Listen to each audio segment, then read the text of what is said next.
Hi, my name is Leilani, and I am a former public and private school teacher. I am a homeschool evaluator for the state of Florida, and first and foremost, I am a homeschool mom to my 4 wonderful kids. In this video, I'm going to share with you my homeschool curriculum picks for my up-and-coming 3rd grader.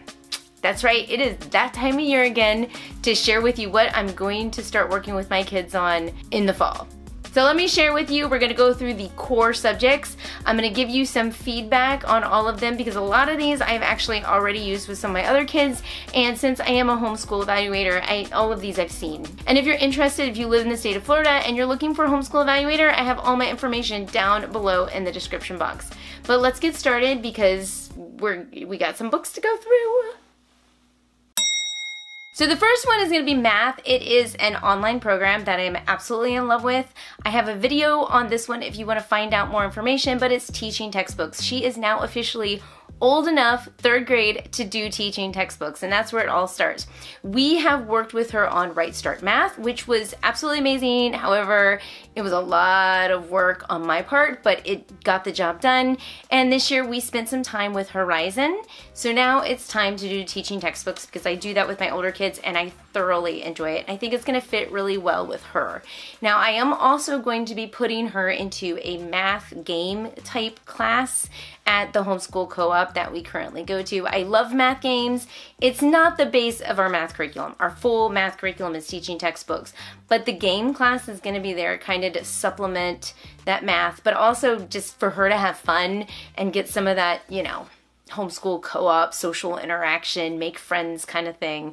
So that's what we're doing for math. Like I said, full review on teaching textbooks. I'm going to leave that down in the description box below so you can find out more information. Spanish. So this year for all my kids and even my 3rd grader, she is taking Homeschool Spanish Academy. Now it is an online curriculum. It is based in Guatemala and they have about 30 different teachers that you can choose from. Now they're live. So she actually sits in front of the iPad talking in Espanol to another person. And if you don't like the teacher, you can switch to another teacher, but all the teachers are great. At least the ones we've tried, they've all been amazing. So they have all of them do a curriculum that they follow. And they will actually send you this curriculum through the portal that you can print up and actually, you know, do the answers in the fill in the blanks. They will review it in the online class. She will do it as homework. You can take once a week. You could take twice a week. You could take 3 times a week. We're doing once a week, a 25-minute class. They do have 50-minute classes, but they recommend 25-minute classes for 3rd grade. And we're just getting her speaking Spanish. On top of those classes that we're taking, we are also using their Spanish Academy TV, which has a ton of videos as well as resources. I will put all that information in the description box below and you can test it out. You can also try a free class, no strings attached, to see if you like it. I'm gonna put that link in the description box below. But we are serious about learning Spanish. So on top of the cursive, on top of the practicing with Abuela, which I didn't mention that because she's over every Tuesday and I told her to only speak to us in Spanish. That's a whole fun thing. And doing the online class along with the worksheets and watching their YouTube channel. They have also a book that you can purchase to go along with it. And I'm making it a point to watch cartoons in Spanish with my kids. Next, I want to talk about language arts. Now for language arts, when you're in 3rd grade, there's a lot of components that go along with language arts, and I'm a huge fan of IEW. Love IEW. I did not feel like this year she was ready to jump into Fix-It Grammar, which I'm thinking next year or the year after maybe, but we're just gonna focus in on the Bible Heroes themed base writing book. I don't have a copy of that with me right now. However, we've been through that already twice with my 2 older boys and we absolutely love it. It's a good introduction to writing. They do have 2 different ones that you can choose from for this age. One is going to be the community helpers and then the more Christian Bible-based one. So if you are not a Christian or you don't want to go that route with your writing curriculum, you can also do the community helpers as well. both are really good curriculum because IEW is amazing. And once again, I have a video on IEW, so I'll leave that down in the description box below as well as a link up at the top. Now, what I'm gonna do for grammar, I have been using Well-Trained Mind, which we have gone through levels 1 with her, and currently we're in the process of finishing up level 2. And so this is gonna be the book for level 3. Now, this is the teacher's manual right here. I like this curriculum because it's gentle, but it's also intensive. There is some memorization to it, but I believe level 3 is actually going to get into diagramming. And I feel like Well-Trained Mind pairs really well with IEW. Now, IEW in and of itself is a standalone curriculum, especially when you get into the upper grades. But for the lower grades, I feel like Well-Trained Mind kind of fills in those gaps before they're ready to dive 100% into IEW. So we're gonna do Well-Trained Mind level 3, and I'll just show you a little bit of this. So here's just one example of one of their pages. This is, like I said, teacher manual. You're gonna read through this, follow the instructions, and it is scripted, which is really, really nice for some of us that don't want to have to think too much. And so here's the second page of this lesson 3. As well as the third page. But levels 1 and 2, I want to mention, they don't have a workbook, but this one does. And so here's the workbook. And so I showed you lesson 3. Let me show you what lesson 3 looks like in the workbook. So here is lesson 3. Some other things that you're going to find within the Well-Trained Mind, you're going to find some diagramming, copy work, dictation, poetry memorization, definition memorization specifically for the grammar rules, but they don't have writing. And that's where IEW pairs very nicely with Well-Trained Mind. And those two together is just kind of a full curriculum with the exception of spelling. And I'm going to talk about spelling in just a second. But first, I want to talk a little bit about cursive. Now, I know there's a huge debate out there about whether or not cursive is something that should be taught to kids, especially since cursive is not really used, but I am a huge believer in cursive handwriting. It is an art form, so it's gonna cross over that brain, that left-right hemisphere when you're doing the writing. And also there's been a lot of studies to show that cursive handwriting does so much more for the brain than typing or just the print handwriting. It is amazing for kids that have dyslexia. Why? I mean, just think about it. That letter reversal, when you're doing cursive handwriting, it's gonna prevent that letter reversal. So it builds sensory motor coordination when you're writing. And also cursive is great if you get really good at it. You can actually write 20 to 30% faster than when you're writing print. Not to mention, it builds their confidence because they can pretty much read anybody's handwriting. And they can actually create their own signature, which people who learn only print only, they don't get that unique artistic fluid signature that those of us that can write cursive have. And what I use for cursive, I love handwriting without tears. We are actually going to be using their Spanish books this year. But I also got some of these just to kind of jumpstart my daughter. There's specifically cursive handwriting in Spanish. This one's pretty basic. And she's gonna zoom through this in like 3 days. In fact, I think we're actually gonna do this over the summer. And then we also have this one, Cursive Handwriting Workbook for Kids in Spanish. Now this one, so when I opened this one up,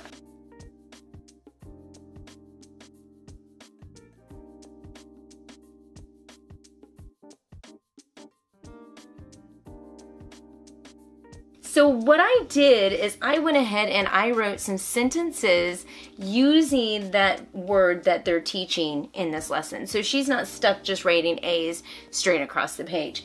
At the end of this book, numbers, they have numbers, una mariposa, and then very back, they have the days of the week, domingo, and then they have some sentences of their own that they can practice.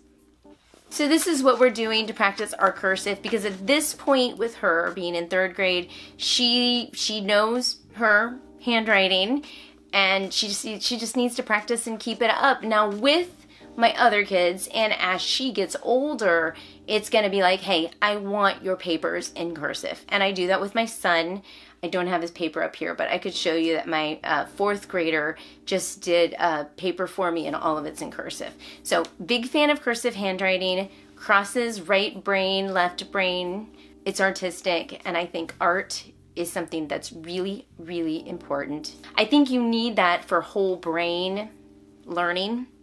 I'm a big fan of that. We also do piano. The kids take an art class. We get an art box. And yeah, I can talk about those too. We get a subscription to Kids Art Box. And honestly, it's probably the best subscription box that we have ever gotten, because every single month they send us a box with 4 art activities, a biography about whatever we're studying this month, and whether it's a person or a theme, and then just a whole new watercolor palette, paintbrush, oil pastels. I mean, the whole 9 yards. And even though it is specifically for one of my kids, it seems like all the kids somehow get involved, even if I have to find extra materials around the house and the bins just to get them to do some kind of art. Like the month of March, for example, we did Peter Rabbit, and it was just, I don't know. I put it up on my Instagram all the time because I absolutely adore this box, and it incorporates a lot of art.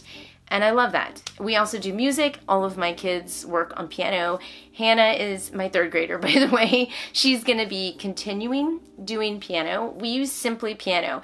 Now, my purpose for learning piano is not necessarily for them to become the next Mozart. I'm doing piano just for them to be able to read the music, to understand the mechanics, but also that whole brain learning type of thing. I've worked with them on that with some of the technique here and there, but most of the time I let them pick out their songs. I do try to get them to do classical songs, and I let them kind of play around with Simply Piano themselves. Every day, 30 minutes a day, they have to do it, and a lot of them have found out that, especially Hannah, that it's very relaxing and soothing. What's neat about Simply Piano is they have all these little challenges here and there. So one month they had the Disney challenge, and then another month they had the classical piece challenge or the Christmas challenge. I think right now it's, you know, I think, what is it right now? Oh, the movie challenge. Movie challenge. So some of the songs she doesn't know, but you know, we don't talk about Bruno's in there. So she's been doing, yeah, a lot. And spelling. I said I was going to talk about spelling. Now I will say IEW has an amazing spelling program, Phonics Zoo, but my daughter is a worksheet daughter. She likes her worksheets. She really does. Not my style, but she likes them, so we're going to do them. So we've been working on soaring with spelling and vocabulary. We did level 2 this year, and so we're going to move into level 3 next year. We did start out with her doing all about spelling, and we went through levels 1 and 2, and it felt like that laid such a strong foundation for her, so that now I don't really have to worry about spelling too much, and these soaring with spelling worksheets are just super easy. I know a lot of people will use like Evan Moore spelling, you know, those kind of just workbook type things, and those are all great too, but we like soaring with spelling. They've been working great with us, and like I said, foundational stuff, once that's set, I mean, you go with it. And that's what I did with all my kids, and all my kids are excellent spellers, to be honest. Now, because my daughter's a worksheet person, I do have these books. Now, I'm going to be honest, in the very beginning when I saw these, when I first started doing evaluations, I saw this cover and I went, no, I'm not using this. That cover is so unappealing. Now, never judge a book by its cover, because that's exactly what I did, because these books are absolutely amazing. Sometimes the pictures are a little bit hard, sometimes, not most of the time, just a little bit, and you have to look in the teacher's manual really quick to see what it is, or just do your best guessing or skip it, but it's not most of the time. And so I got her the 5.5, 6, 6.5, 7, and I don't have 7.5. I don't even know. Nope, I don't even think they have a 7.5, but we have 8. And this is actually all the way up. I don't know if these coordinate with a grade level. We just keep going and going. I know we started at the very beginning and we just, like, they're really cheap. We just whooshed right through them. And honestly, over the summer, we're gonna just start banging these out, or whenever there's some time, dead time through the year, we'll just pull them out and she'll do them. And like I said, she likes worksheets.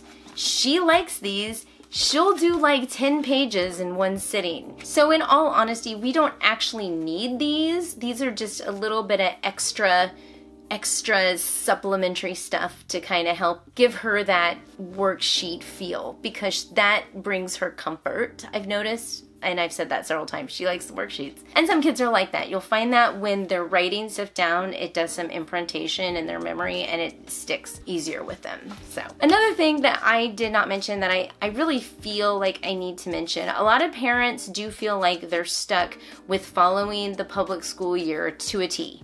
So for example, you start in August, everybody starts in second grade, and you go and you finish second grade in May. A lot of people do it that way. You don't have to when you're homeschooling. And so for example, my daughter, she is actually a very young third grader. So developmentally, she's not going to be as advanced as someone who is, let's say, an older third grader. So when she was in first grade, one of the things that I did was I had her repeat some of her first grade work because I didn't think she was developmentally ready to move on to second grade work. Like I said, she's a young third grader. So we did that, and as a result, yes, she's in second grade right now, but she started second grade somewhere December, January. To be honest. So a lot of these books we probably won't even get started with until December, November, December-ish, depending upon her speed. And I don't feel like I have to rush it, so to speak. Now I will say teaching textbooks with the math, will probably start right off the bat in August because I think she's ready for it. I feel like teaching textbooks is a very gentle but effective method. And so I'm not too worried about having to wait to start that. Plus, we're really pushing her through her math right now. And so she probably will be done with second grade when it comes to August. Physical education. So she takes dance classes and she takes a PE class, very simple. Science. Now we are only doing for next year one science for her, and that's going to be at a homeschool co-op, which ironically I'm teaching, so it's an animal science class. And to get some of my ideas for that class, I am pulling from the Apologia books because I'm a huge fan of I've gone through all of the Apologia, you know, all of the elementary school ones, really. But what I decided to do with this class, it's gonna be the most extreme animals. And I'm gonna be teaching it as kind of like a unit study. So we're gonna talk about one week the fastest animal. So maybe we'll look at the cheetah, or maybe we'll look at, I don't know, what's another fast animal? The cockroach, probably, I don't know. But we'll look at the cheetah. And we're going to study the cheetah, we're going to talk about mammals, we're going to talk about what makes them so fast, we're going to look at the biology of the cheetah, the characteristics, and then the next week we might do the hardest working animal, like the ant. There was a TV show back in the early 90s, late 90s, somewhere in the 90s, that was basically called The Most Extreme, and I am getting those ideas from that TV show as well as using the Apologias to kind of fill in some gaps. So we're almost kind of like unschooling that. Well, I'm kind of writing the curriculum, so to speak. And for someone at such a young age, third grade is young, you don't really have to get something that's really intensive with some of those sciences. Sometimes it's just best to explore. Now, Apologia, those books are absolutely amazing. Actually, this summer, we're going to do a unit study on their physical science book. We did that last year with botany, and I made a video about it, and it was the most amazing thing I've ever done. What better time to do it than over the summer where everybody's taking their break? It took us about 4 to 6 weeks to do. We just hung out, we talked about plants, we did science experiments, we planted a garden, we dissected, it was amazing. Of course, I'll stick a link to that video as well, but I really feel like some of those sciences and even histories, you can do it as a family, but also do it as a unit study and really submerge yourself into that. I feel like they learn more when you do stuff like that. And speaking of unit studies, we are also going to be doing history. Now, every once in a while with her, I may pull out like a geography workbook that she'll kind of work through on the side, so to speak. But I will say we are going to delve into the Middle Ages this year. And so that's our unit study. This is Truth Quest. They do have a binder bundle that you can get with worksheets and timelines. They have 3 different options. One of them is like notebooking. That one's all going to be just like pages with pictures and lines. So if you're not into that, you know, don't get that one. But they do have a timeline one, and then they have one that will actually make a binder with little like cutout things and essays that you can write. It will give you tools for all the different ages. And the cool thing about this, and I have a video on Truth Quest as well, is that each lesson will give you a little idea of what you're going to talk about, but then you have to go out and borrow books from the library, buy books from the library. No, you don't buy books from the library. Buy books from Book Outlet or Amazon if you want to, but most of these you can find at the library and read them together. They separate them by grade, and they will also tell you which ones are fiction and which ones are nonfiction. This uses Story of the World a lot as a spine that you can use along with it. So this right here tells you right now how deep this actually goes. It uses Story of the World and it adds stuff to it. Some other spines that they have for this curriculum, they have Famous Men of the Middle Ages. An Island Story is actually really, really good, and you can get that one off of Scribd. If you're not subscribed to that, it's only $10 a month, and it's worth it because we use it all the time. Story of the Middle Ages, The Middle Ages by Dorothy Mills. That one's rare, but it says it's good. And The Dark Ages. So those are the spines that you can use and that will come up throughout the entire book as suggestions. They do have essays for the older kids, but she's not older. She's in 3rd grade. I'm just gonna say there's essays for the older kids, but the book binders are great for the little ones because it's gonna practice their cutting out, their tactile, gluing, writing, and coloring. There's coloring involved. There are loads of fun. So I'll stick a link to my video for Truth Quest down below, but we are gonna be doing Middle Ages, and we're gonna go, you know, probably to the medieval fair? Medieval fair or Renaissance. It's not the Renaissance yet, but that's the next book actually, the Renaissance. We'll probably still go to the Renaissance fair. I don't know if it's the medieval fair or Renaissance fair. I don't know what it's called. I should probably look that up, but we have one. And I'm sure there's lots of other field trips that we're going to be going on that's going to help us study the Middle Ages. But that's pretty much our full curriculum that we're doing, and those are my homeschool picks. Let me know if you have any questions.